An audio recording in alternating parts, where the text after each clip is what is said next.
কাল শুরু ডিপিএল এর সুপার লিগ। মিরপুরে মোহামেডানের মুখোমুখি হবে লেজেন্ডস অব রূপগঞ্জ।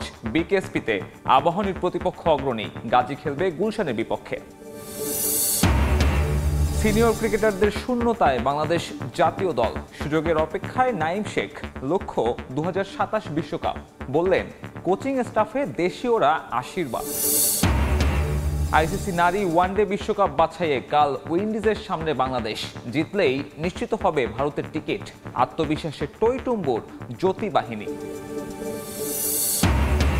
সামিত সোমকে নিয়ে সুখবর শোনালো বাফুফে। আগামী সপ্তাহেই হতে পারেন বাংলাদেশের জন্মসনদ। লাল সবুজ পাসপোর্টের বিষয়ে দূতাবাসকে সহযোগিতা করবে এনএসসি।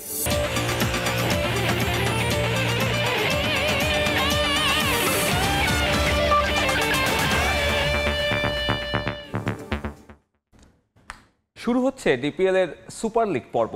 প্রথম দিনে মাঠে নামতে যাচ্ছে 6 জায়ান্ট। মিরপুরে মোহামেডানের মুখোমুখি হবে লেজেন্ডস অফ রূপগঞ্জ। শিরোপার দাবিদার সাদা কালোরা আশাবাদী জয়ের ব্যাপারে।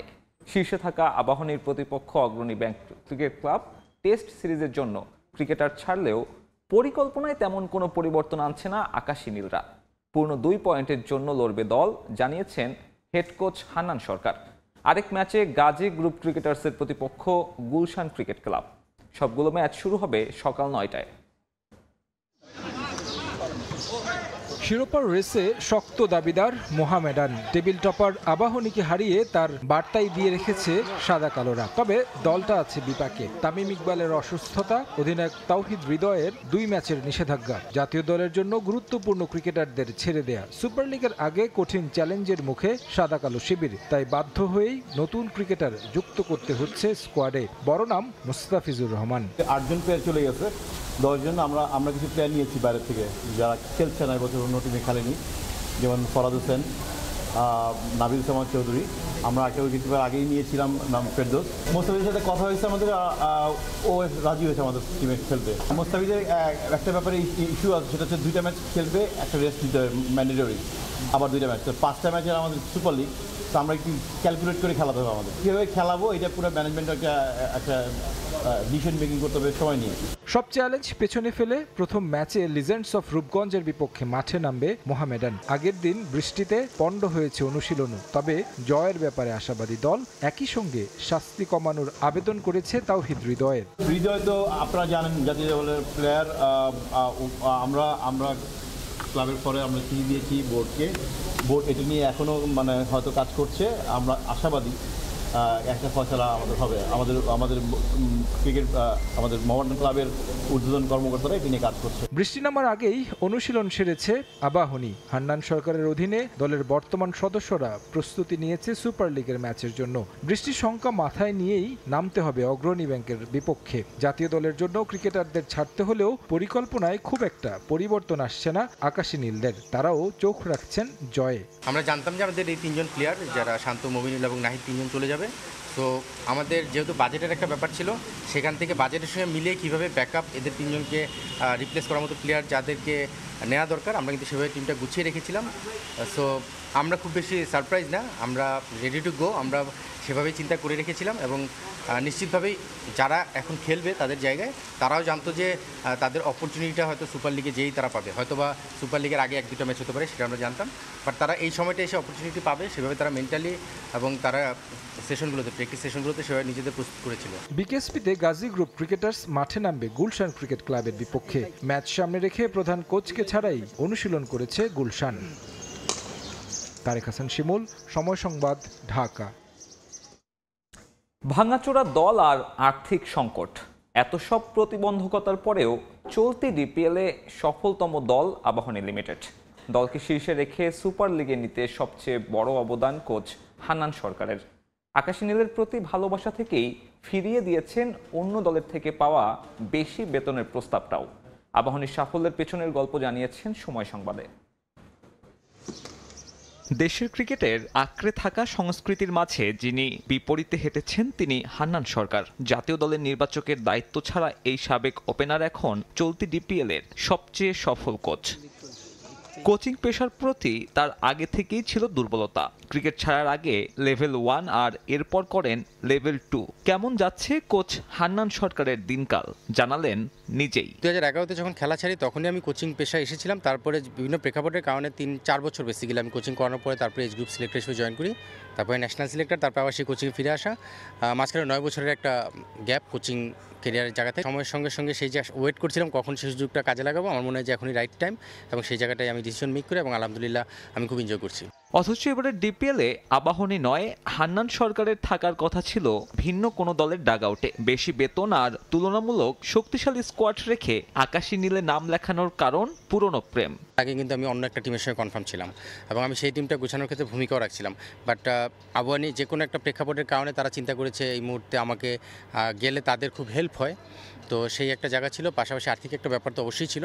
শীর্ষে থেকে সুপার লিগে যাওয়া আবাহনী নিয়ে টুর্নামেন্ট শুরুর আগে আলোচনা হয়নি তেমন। কারণটা স্বাভাবিক, টাকার ভারে মোহামেডান রূপগঞ্জের মতো দলের সামনে ভাঙাচোরা আকাশী নীলদের কেউ মনে করেনি ফেভারিট। অথচ তারাই এখন শিরোপার দৌড়ে সবচেয়ে এগিয়ে। হান্নান সরকারের মতে ক্রিকেট মাঠে সফল হতে মাঠের বাইরের বিষয়গুলো সমান গুরুত্বপূর্ণ। আবাহনীতে সে চর্চাটাই করছেন 42 বছরের কোচ। ভালো খেলার ক্ষেত্রে প্রায় পিছনে কিছু ক্রাইটেরিয়া থাকে, কিছু বেসিক জিনিস থাকে। সেই জিনিসগুলো হলো এই কনফিডেন্স দেওয়া, সেই পরিবেশটা তৈরি করে দেওয়া। আমি চেষ্টা করেছি আমাদের এই প্লেয়ারগুলোকে সেই পরিবেশটা তৈরি করে দেওয়ার জন্য। আকাশী নীলদের হয়ে সম্মানের ডিপিএল শিরোপা ধরে রাখলেই আপাতত কোচিংয়ে ফেরার 16 কলা পূর্ণ হবে হান্নান সরকারের। সাব্বির মিথুন, সময় সংবাদ, ঢাকা। বাংলাদেশের বিপক্ষে 2 ম্যাচ সিরিজের প্রথম টেস্ট খেলতে সিলেট পৌঁছেছে জিম্বাবুয়ে ক্রিকেট দল। বেলা 12:15টার দিকে সিলেট আন্তর্জাতিক বিমানবন্দরে পৌঁছান উইলিয়ামস ক্রেইগ আরভিনরা। এয়ারপোর্টে বেশ উচ্ছ্বসিত দেখা গেছে জিম্বাবুয়ে দলকে।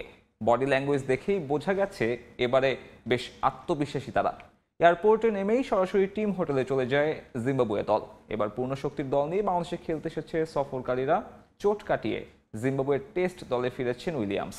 ছুটি কাটিয়ে বাংলাদেশে এসেছেন আরভিনও। অভিজ্ঞ 2 ক্রিকেটার আরভিন উইলিয়ামসের পাশাপাশি বাংলাদেশ সফরে ফেরানো হয়েছে বাঁহাতি স্পিনার ওয়েলিংটন মাসাকাদজাকে। তরুণ পেসার নিউম্যান নিয়ামুরির বদলে সুযোগ পেয়েছেন তিনি। আজ বিশ্রামে কাটিয়ে কাল মাঠের অনুশীলন করবে 2 দল।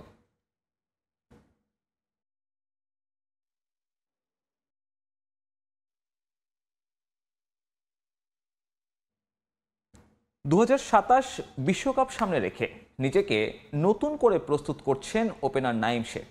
সিনিয়র ক্রিকেটারদের অনুপস্থিতিতে রঙিন পোশাকে সুযোগ পেলে নিতে চান বাড়তি দায়িত্ব। অবসরের আগে সমর্থকদের জেতাতে চান বড় কোনো শিরোপা।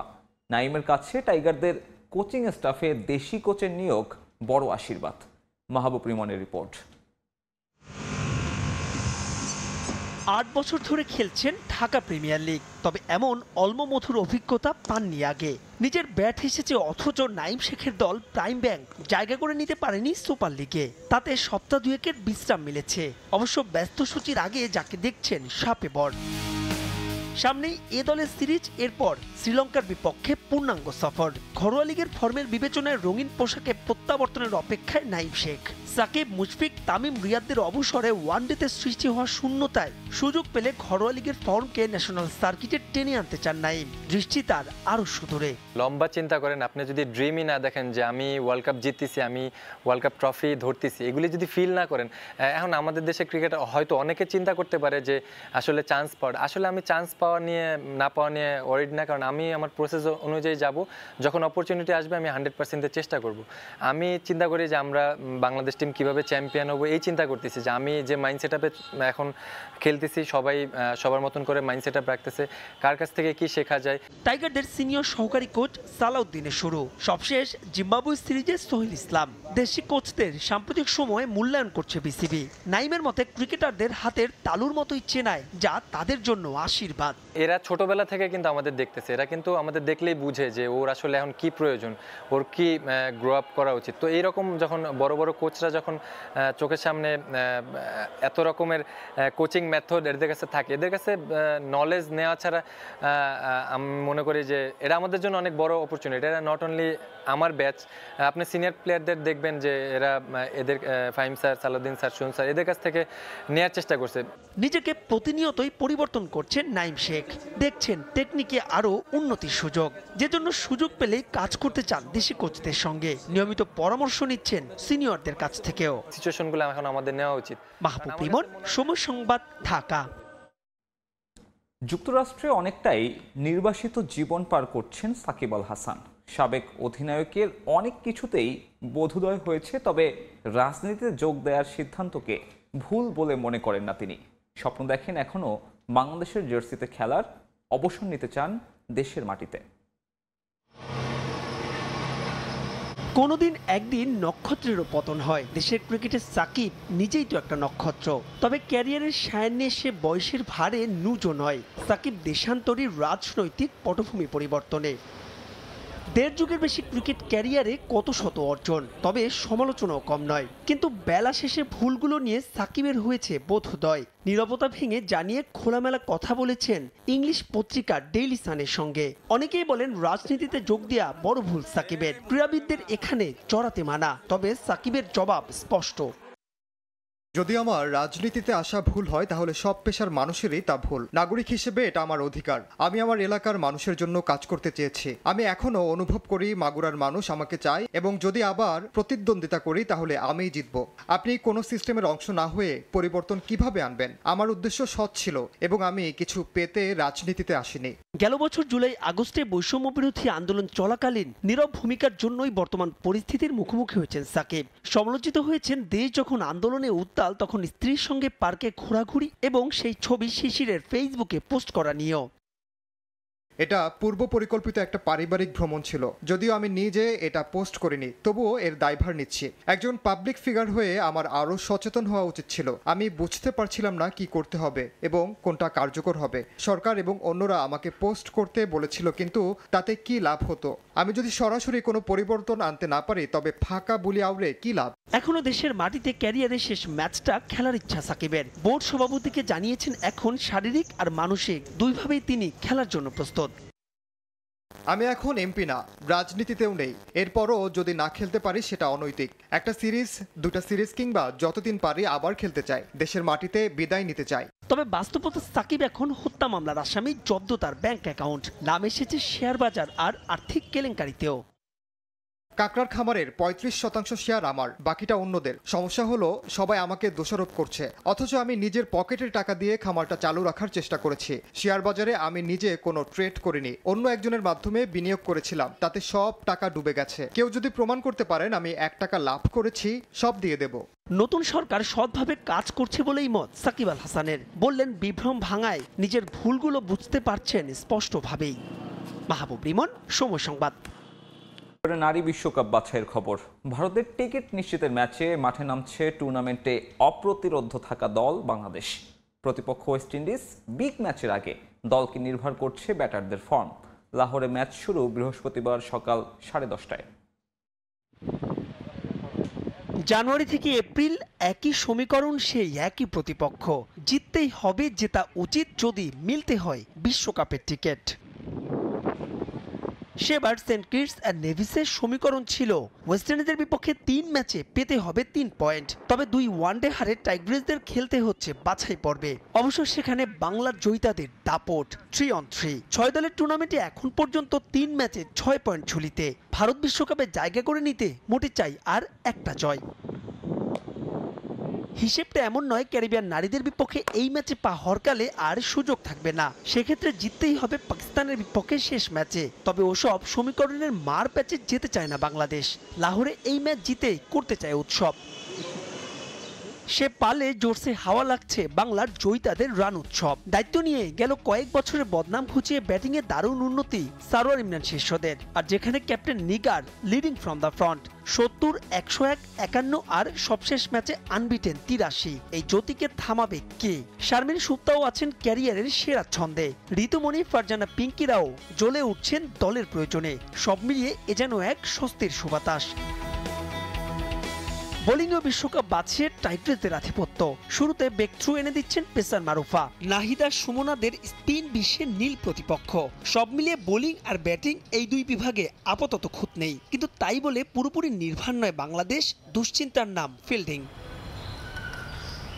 এ যেমন সবশেষ স্কটল্যান্ডের বিপক্ষে ম্যাচে হাত ফসকেছে হালি খানের ক্যাচ। স্কটিশ নারীদের 107 রানে 7 উইকেট তুলে নেওয়ার পরেও কিছুটা টিমে তালের ফিল্ডিংয়ে শেষ পর্যন্ত ম্যাচে হয়েছে হাড্ডাহাড্ডি লড়াই। তাই তো এই বিভাগে উন্নতির কোনো বিকল্প নাই। টানা ম্যাচ থাকায় ম্যাচটির আগের দিন বিশ্রামে ছিল বাংলাদেশ। অন্যদিকে মূল পর্বে জায়গা করে নেওয়ার সম্ভাবনা ফিকে হলেও একটা সুযোগ আছে ক্যারিবিয়ান নারীদের, আর সেটা জিততেই হবে শেষ দুটো ম্যাচ। বলাই বাহুল্য তারাও দিতে চাইবে মরণ কামড়। ম্যাচটা যে তাই কঠিন হতে যাচ্ছে টাইগ্রেসদের জন্য তা তো আর বলার অপেক্ষাই রাখে না। মাহবুব ইমন, সময় সংবাদ। দেশের ফুটবলের খবর। আগামী সপ্তাহের শুরুতেই বাংলাদেশি জন্মসনদ পেতে যাচ্ছেন কানাডিয়ান ফুটবলার সামিত সোম। নিশ্চিত করেছে বাফুফের একটি সূত্র। গেল 13 এপ্রিল তার জন্মসনদের জন্য আবেদন করা হয়। এদিকে সামিত সোম জন্মসনদ পেলে কানাডার বাংলাদেশি দূতাবাস থেকে কিভাবে দ্রুত তার পাসপোর্ট করে দেওয়া যায় সে বিষয়ে সহযোগিতার প্রয়োজন হলে সর্বাত্মক চেষ্টা করা হবে বলে জানিয়েছেন জাতীয় ক্রীড়া পরিষদ। সামিত সোম সম্মতি দেওয়ার পর থেকে দ্রুত চলছে বাংলাদেশি পাসপোর্ট তৈরির কাজ। প্রাথমিক ধাপ হিসেবে তার ব্যক্তিগত তথ্য সংগ্রহ করে গেল 13 এপ্রিল জন্ম সনদের জন্য আবেদন করে ফুটবল ফেডারেশন। সবকিছু ঠিক থাকলে আসছে সপ্তাহের শুরুতেই জন্ম সনদ তৈরি হয়ে যাবে বাংলাদেশি বংশোদ্ভূত কানাডিয়ান এই ফুটবলারের। বাফুফের একটি সূত্র বলছে হাতে সময় নেই খুব একটা, তাই কোনো কালক্ষেপণ করছে না ফেডারেশন। 10 জুন সিঙ্গাপুর ম্যাচের আগে খুব করে চাইছে সব প্রক্রিয়া শেষ করার। ফিফা প্লেয়ার্স স্ট্যাটাস কমিটির যে বাধ্যবাধকতা আছে নির্ধারিত সময়ের আগেই তা সম্পন্ন করার বিষয়ে আশাবাদী বাফুফে। জন্ম সনদ হাতে পেলে পাসপোর্ট তৈরির কার্যক্রম শুরু করতে পারবেন সামিত সোম। এ বিষয়ে কানাডায় অবস্থিত বাংলাদেশি দূতাবাস থেকে যাতে সর্বোচ্চ সহযোগিতা করা হয় তা নিয়ে তৎপর বাফুফে। এছাড়াও পাসপোর্ট ইস্যুতে সহযোগিতার প্রয়োজন হলে সর্বাত্মক চেষ্টা করা হবে বলে জানিয়েছে জাতীয় ক্রীড়া পরিষদ। বায়োমেট্রিকটা ওনার দিতে হবে, হ্যাঁ, কোনো না কোনো পয়েন্টে ওনার দিতে হবে। আচ্ছা, তো সেই প্রেক্ষিতে কানাডায় অবস্থিত মিশনের সাথে যখন তিনি যোগাযোগ করবেন, আমাদের পরিচয় ছাড়া যোগাযোগ করলে হবে। এইটুকু গ্যারান্টি বা আমাদের বাংলাদেশের মিশনের যে পাসপোর্ট উইং আছে তারা এইটুক সেবা প্রবণ, ওনার নাম বললেই চলবে যে আমি এমুক আসছি, আমার পাসপোর্ট দরকার, আমি বায়োমেট্রিক দিতে এসেছি, এটুকুই চলবে। আর এর বাইরেও এরপরেও যদি কোনো কাজ না হয় আমরা রেডি আছি, অলওয়েজ স্ট্যান্ড বাই। এদিকে বিদেশে অবস্থান করা বাংলাদেশি বংশোদ্ভূত অ্যাথলিট নিয়ে তৎপর এনএসসি। এজন্য ফেডারেশনগুলোকে সর্বোচ্চ সহযোগিতার কথা বলে একটি সংবাদ বিজ্ঞপ্তিও প্রকাশ করেছে ক্রীড়া পরিষদ। কিন্তু এই প্রক্রিয়ায় এনএসসি সরাসরি কিভাবে অবদান রাখতে পারে তা নিয়ে রয়েছে ধোঁয়াশা। ক্রীড়া পরিষদের ভূমিকাটা অলওয়েজ ফ্যাসিলিটেটর। ক্রীড়া পরিষদ এনকারেজ করবে এবং আইনগত কোনো বাধা যদি আসে, আইনগত কোনো অবস্টাকল যদি আসে, ক্রীড়া পরিষদ সরকারের দৃষ্টি আকর্ষণ করবে এবং আইনগত সমাধানটা দেওয়ার জন্য সর্বোচ্চ ইতিবাচক প্রক্রিয়ার সাথে পদক্ষেপের সাথে প্রসিড করবে। আবার পাশাপাশি ঠিক একইভাবে আন্তর্জাতিক পরিমণ্ডলে যদি কোনো দেশের সাথে কথা বলতে হয়, কোনো অর্গানাইজেশনের সাথে, আন্তর্জাতিক কোনো অর্গানাইজেশনের সাথে যদি কোনো কথা বলতে হয়, জাতীয় ক্রীড়া পরিষদ সেই ভূমিকা রাখবে, সেই উদ্যোগ গ্রহণ করবে, সেই পদক্ষেপ গ্রহণ করবে। দেশের বাইরে বাংলাদেশি বংশোদ্ভূত অ্যাথলেট থাকলেও তাদের খুঁজে পেতে নেই প্রপার স্কাউটিং। এই জায়গায় জাতীয় ক্রীড়া পরিষদ এগিয়ে আসলে তার সুফল ভোগ করতে পারবে বাংলাদেশ। এস এম ইকবাল, সময় সংবাদ, ঢাকা। সিঙ্গাপুরের বিপক্ষে এশিয়ান কাপ বাছাই ম্যাচ সামনে রেখে আগামী 31 মে থেকে শুরু হবে জাতীয় দলের ক্যাম্প। জুনের 1 তারিখ থেকে শুরু হবে অনুশীলন। তবে সিঙ্গাপুরের বিপক্ষে ম্যাচ শেষ হলেও ক্যাম্প চলবে 20 জুন পর্যন্ত। 30 তারিখ ক্যাম্প শুরু হবে, দেন 10 তারিখ ম্যাচ খেলবে। 10 তারিখ ম্যাচ খেলার পরে আবারও ক্যাম্প ওইখানেই যথারীতি চলবে, দেন সাপে চলে যাবে। প্লেয়ার এবং কোচ তারা যেখানে চায় সেইভাবে রাখবো এবং কন্টিনিউ করবে সাপে রাখ পর্যন্ত। এইটাই আলোচনা। কোথায় সাপ হবে সেটা আমরা এখনও এটা সাপের ব্যাপার। সাপের বোধহয় রিসেন্টলি একটা মিটিং হবে, মিটিংয়ে ডিসিশন হবে। তবে আমার কাছে আলোচনা মনে হয়েছে যে শ্রীলঙ্কাই হবে। আবারও স্বাগত খেলার সময়। রোনালদো মেসি খেলবেন এক দলে, আর সেই ড্রিম ম্যাচ অনুষ্ঠিত হবে আর্জেন্টিনার বুয়েন্স আইরেসে। নিজের বিদায়ী ম্যাচ নিয়ে এমনই পরিকল্পনা করছেন আর্জেন্টিনার সাবেক ফুটবলার কার্লোস তেভেস। ক্লাব পর্যায়ে রোনালদো ও জাতীয় দলে তেভেস খেলেছেন মেসির সঙ্গে। কঠিন হলেও দুই মহাতারকাকে রাজি করিয়ে নিজের স্বপ্ন বাস্তবায়ন করতে চান 2021 সালে ফুটবল থেকে অবসরে যাওয়া ফুটবলার।